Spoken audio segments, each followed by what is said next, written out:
Hey, everybody, welcome to Fridays with Steve. We're going to talk a little bit today about some things kind of top of mind. We're working with a lot of nonprofit customers. There's some changes coming around that I'll talk about a webinar we're doing in this space. There's also been a few sort of nonprofit or sort of public entity adjacent folks making the news for all the wrong reasons. And so I wanted to take some of the content and some of the talks we've done on security and sort of apply it to this space, right? This nonprofit space where it's really a different set of imperatives or outcomes that you get from your security investments, different than the commercial space, but it's still incredibly valuable. So, I'll talk a little bit about the security landscape and some of the imperatives, talk a little bit of technology, but I think most importantly, I just want to share some insight into what we see with a lot of the nonprofits that we work with and kind of how they think about things in this space. And then just talk a little bit of tech, right? Talk a little bit of some things that are real quick to churn on. It's come out. I live in Minnesota, so United Health Group, United Healthcare, major, Fortune 500 company in the state, and they're in the news a ton. And I read with interest the breach that they had. My apologies, the security incident that they had. Breach has legal implications. So it's always best, just FYI, not to use that term. The security incident they had that resulted in hundreds of millions, even billions in losses, and having to testify before Congress was because they weren't using MFA on a server, right? A specific set of infrastructure didn't have multi-factor authentication requirements. And so we'll talk a little bit about some of those low-hanging fruit and those easy things to do. So my view of the nonprofit world, having worked with or for some, having people in my family work with or for some, is they were especially, very traditional in their work styles, filing cabinets, offices, those kinds of in-person feels, which really formed the cornerstone of a lot of the security that was in place. Right now, more and more companies, nonprofits, everyone's shifting to this hybrid work style. Part of the problem is that or part of the problem it creates is commercial real estate and a lot of challenges in that business because people are finding they just don't need the space. They just don't need the kind of occupancy footprint that they used to have. And so when we're in that landscape, you start to think, well, how do we continue to do our best work? How do we maintain security?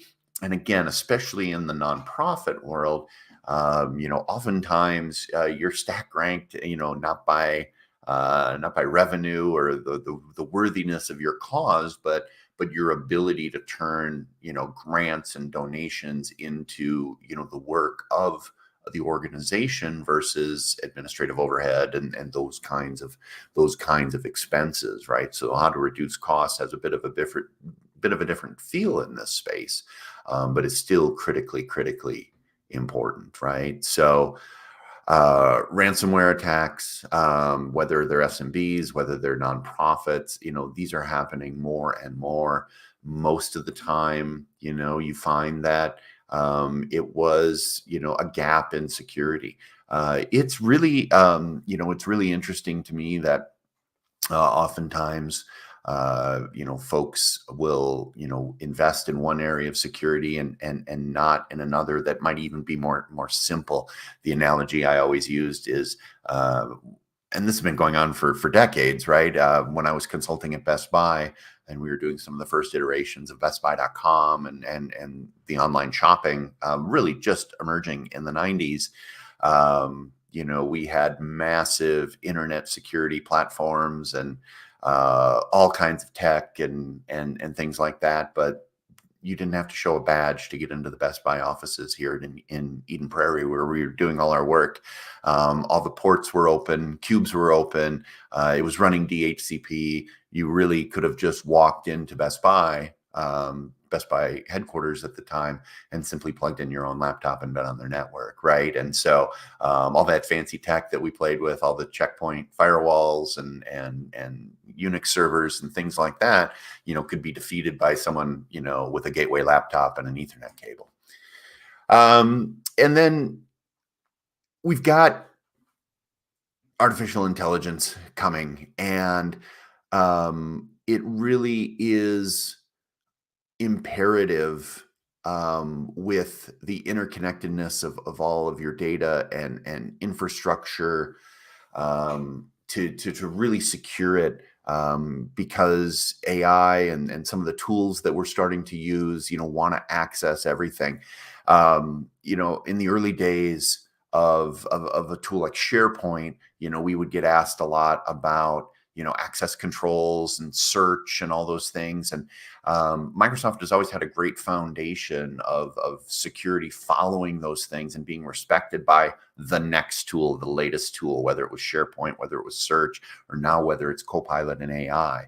And so having that footprint of good base security is absolutely critical. And so, zero trust, we see this term thrown around, and again, I think in the nonprofit world, it's a real easy analogy to think of, in that, we used to just lock the front door when we left for the day, and all the files and all of the things about the organization were locked up and secure. But with everybody working from everywhere, data stored in the cloud, data stored on disparate pieces of infrastructure like desktops and laptops, it's really critical that organizations move to zero trust. These nonprofit organizations, your most important asset is your reputation, your brand with your donors. And a hit like this, while it might be recoverable for Target, right? I still need my toothbrush and toothpaste. For nonprofits, when you're competing for mind share and wallet share with all of your donors, a loss like this or a reputation hit like this can be catastrophic. And so thinking about zero trust, every device, every endpoint, always secure, regardless of where it's being used, is a critical step. To make. And so, setting up a strong foundation where you just assume that everything is sort of not insecure, but is a vulnerability, right? Every piece of infrastructure. Endpoint management is an interesting one. And again, thinking about our work with nonprofits and how they're incredibly thoughtful and careful with both their time and their treasure, is oftentimes you end up with a real endpoint mess, right? The deal this week was on a Dell machine, and next week it's on a Lenovo, and we get donations for some of our tech, and you end up with this hodgepodge. And so that strong endpoint management is super, super critical in this space. And, the whole time you're trying to make sure that the organization is working well and delivering on its promise, keeping that overhead low, and really working well together. And so this is, what I'm talking about when it comes to, setting up that foundation. It all starts with identity. In my humble opinion, the low-hanging fruit is in that identity space. We'll talk a little bit about some of these things. Then endpoint management. What are people working on? Mobile devices. So many people don't realize even the tools that are available with either the current licensing you have, or potentially an easy upgrade to your licensing, to get Defender, to get Intune, to get those pieces to manage those endpoints, including mobile devices, including personal mobile devices. I know we've talked a few times about, the nuance of the personal mobile device and doing work or organizational management on it. But it's really, really come a long way. You're not bricking someone's personal phone, but you sure can remove the inbox, after their last day real easy. And then with all that, you're driving the productivity and collaboration people want, and are looking for, but you're doing it based off that zero trust foundation. And so when you think about, foundational building blocks, simplifying and enhancing security go together. I can't tell you the number of small organizations, nonprofits and commercial, both, that will have, Microsoft Active Directory, and then there's Okta, and there's all kinds of tools and directory services within a single small organization. Simplifying oftentimes brings greater and enhanced security.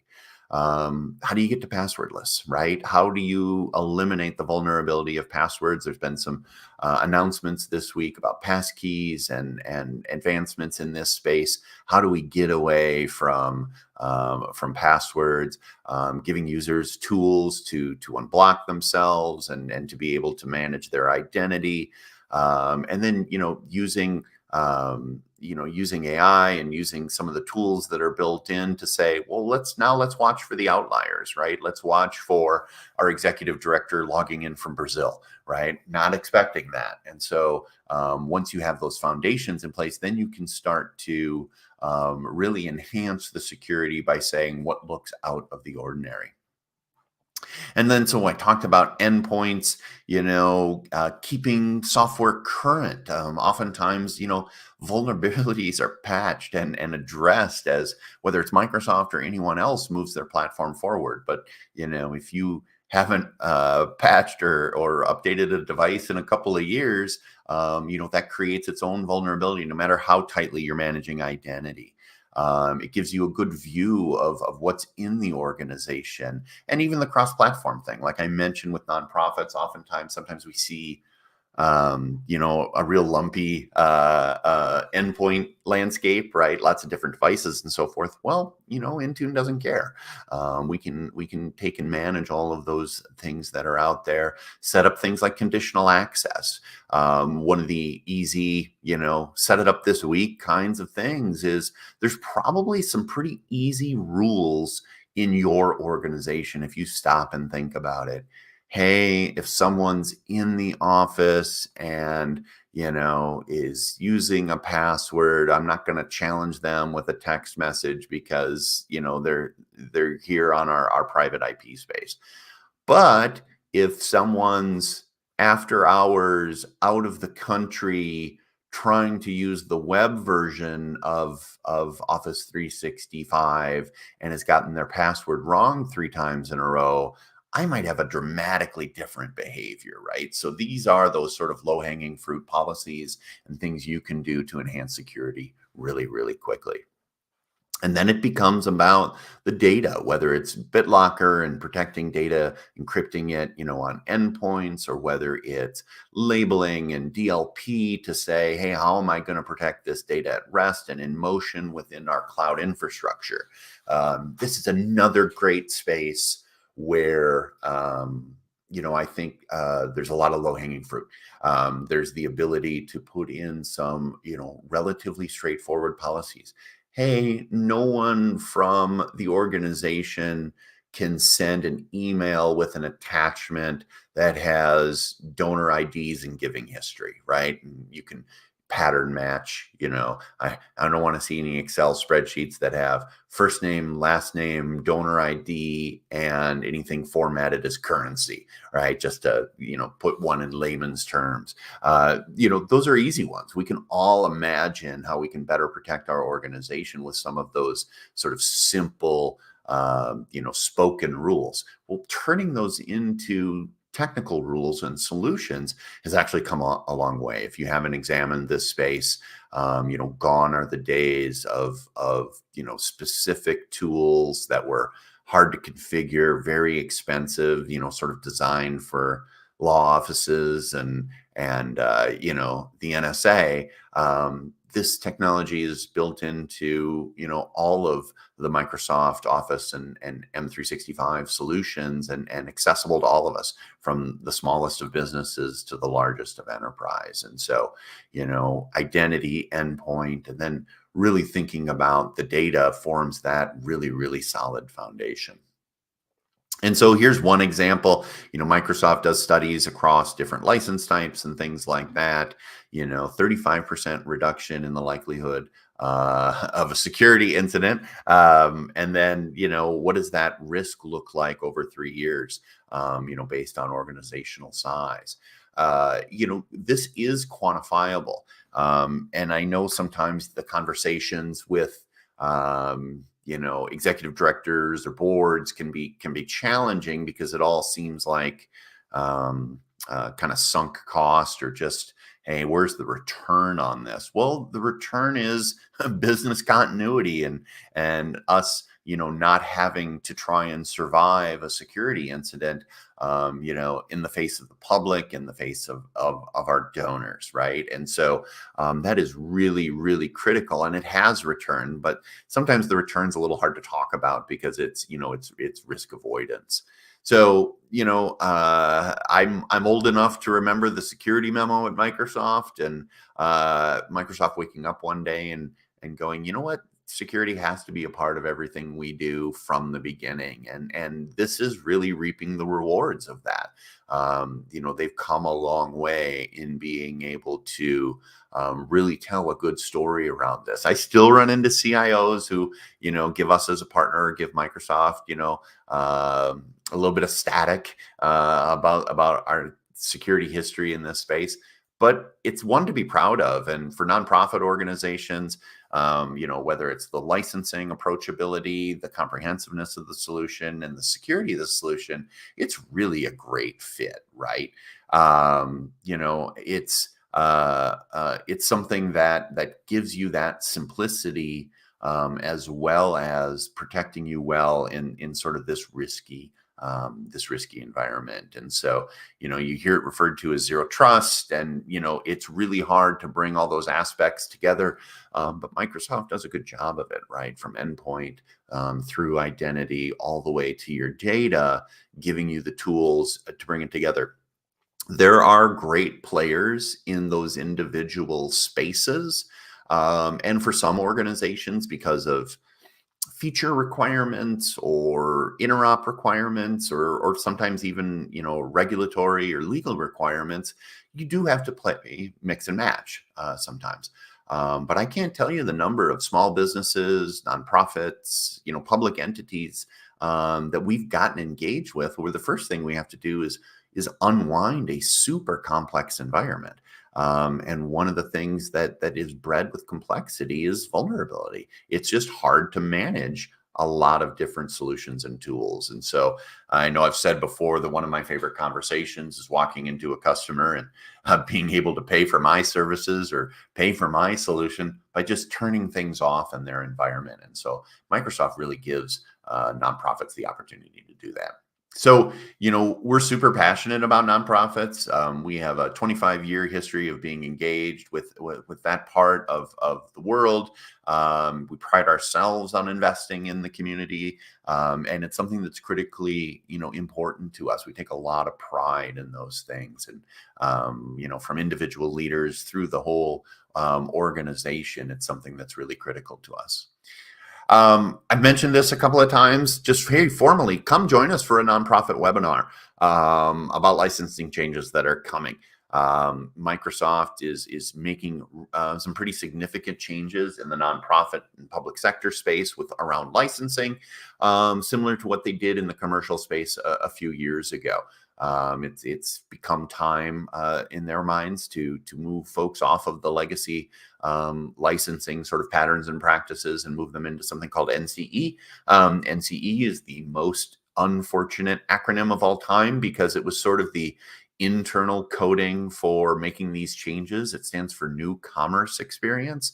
And so we're calling it the New Commerce Experience, 5 years or 6 years into its journey. And it's just stuck. And so you'll hear that term a lot. You'll hear legacy, which is what you're on now as a nonprofit. And then you'll hear NCE, which is the future. Changes in, contractual obligations, structures. We've also got a webinar. Check out our website coming up real quick on Teams changes as well. That affects everybody, where Teams is coming out of the M and the Office 365 bundles and is going to be a standalone product. And where 1 + 1 usually equals 2. In the Microsoft world, 1 + 1 equals about 2.5, in the sense that it causes some pricing changes. So we've got a couple of really important educational forums that we're going to be offering out to the community. Please take a look at joining us, because our first goal is to educate the audience, educate the community, and hopefully we have an opportunity to help you and work together. So register for the webinar. Check out our solutions that are tailored for the nonprofit world. Great stories, case studies, as well as solutions that we specifically direct into this space. It's not unlike other industry verticals, where solution providers like us are better able to deliver the next healthcare solution if we've done a bunch of them. We know the language, we know the regulatory landscape and things like that. The same is very true in nonprofit, right? We do so much work in this space that we're not starting from ground zero when we talk to you and start our partnership. So that's it for Fridays with Steve. Join us on those upcoming webinars. We can be a great resource in this space, whether it's licensing or whether it's the security solutions that you're looking for. So that's it. Thanks for joining me today. And we'll see you next time on Fridays with Steve.